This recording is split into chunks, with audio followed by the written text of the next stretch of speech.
Hey there, Ken Coscia here. Today I want to share with you a technique that I use in my own life. I teach to my students in the Silva Method immersion of life and intuition system on how to build and sustain genuine, authentic confidence. Confidence that comes from within. Confidence that's based on actual evidence to support that, yes, you can figure things out. I know it's important to encourage ourselves, to coach ourselves, and there are many great people out there with wonderful lessons. You've got this. It's figure-outable. Everything's figure-outable. I love it. I feel that myself too. However, I find that in most instances when things get rough, when our body starts getting filled with stress hormones because of the challenges we face, when maybe we have a mishap or a disappointment or a setback, it's not so easy to say, yes, I've got confidence, I can figure it out. Because what we're facing is a reality of things didn't work out. Again, allow me to explain what I mean by that is. The tool is very simple and easy to use. And I mean no disrespect, I don't mean to minimize it. However, what you can do is I want you right now to think of in your life some moments of excellence. It could be in your relationships with a significant other. It could be your relationship with your children. It could be your health, your wellness, your fitness level. It could be a situation at work, your career. You're building your business. You're working with your coach clients or your patients. In any area of your life that's important to you, where you want to continually improve and you want to enhance performance, it's important to keep a log, to journal, if you will, past moments of excellence, where you've been there, done that. And the tool is very simple to use. See, you've got that already. It's evidence to support. You've been there, you've done that.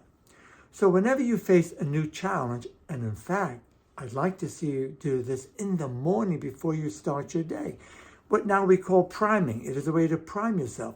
And that is in a quiet, relaxed state, ideally a meditative state. If you're a Silva Method practitioner, enter your level 3-2-1 method. Review your life system manual, day 2 in the morning, where we teach this in association with the 3 fingers technique. However, for now, anyone can do this, that before you approach a new task, a new challenge, to sit back in your quiet state and review, remember, and relive a past similar moment of excellence, a time when you're at your best, that relates as closely as possible to the new challenge you're about to face. To relive it, to feel it, and to, as if you're there, all the circumstances, how you spoke, how you stood, how you were thinking, your emotional state, your mental state. Be as vivid as you possibly can, as much detail, and that will help to elevate your emotions because, again, it's a happy memory. It's a moment of excellence.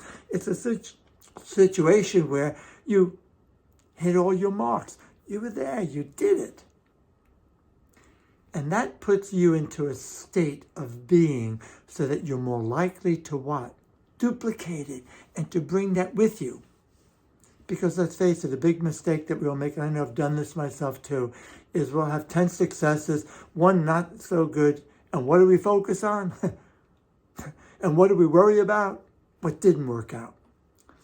Yes, pay attention. Yes, admit. It's necessary to admit and to acknowledge a setback, a difficulty, a mistake. However, we don't want to make it any worse than it is. And we don't want to belabor it and wallow in it and worry about it. And certainly we don't want to shame us as like, I should have done this, I should have done that. Woe is me, I can't believe I did this. None of that helps. Admit to it, acknowledge it, take responsibility, and then forgive yourself. Give yourself a break. Boy, I'm talking to myself too. Throughout my 52-year career teaching Silva Method, it used to be a major struggle, and I've beaten myself up. I've gotten a lot better. I still slip a little bit here and there. No one's perfect. But I can tell you, it does no good. It makes you feel worse. And what you're inadvertently doing is you're inadvertently mentally rehearsing what you don't want by giving it so much energy. So once you acknowledge it, you admit to it, then relive an actual moment of excellence, a time when you're at your best, a time when your best self emerged and you hit your marks. You did the job. You succeeded. You got positive feedback from clients, from friends, in that relationship. Doesn't matter. But something that you can say, I've been there, I've done that. And if I've done it before, I can do it again. It's almost foolproof. You do this before you go into a new task and you're in that state. And it affects your brain chemistry, it affects your whole physiology because it affects your thoughts, which affect your feelings, your emotions, which cause the brain to release the neurochemicals, and it affects your physiology and how you perform.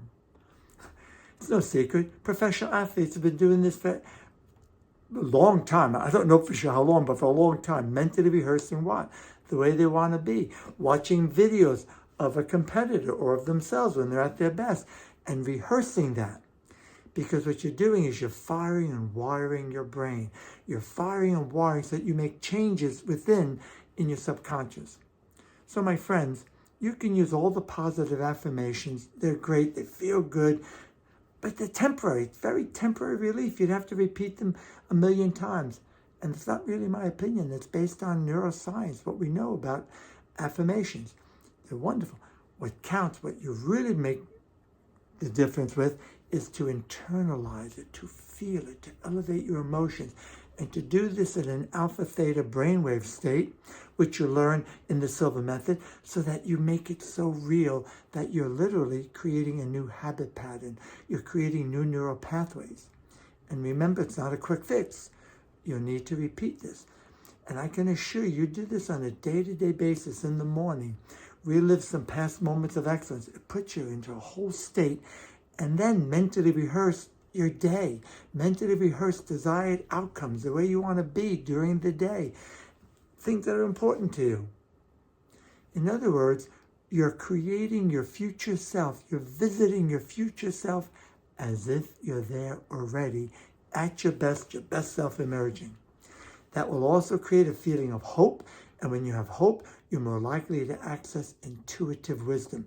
When you have feelings of hope and faith that somehow, some way I can figure this out because I've done it before and I can do it again, you're going to activate your higher thinking functions of the brain and you're more likely to be at your best and to be in a flow state.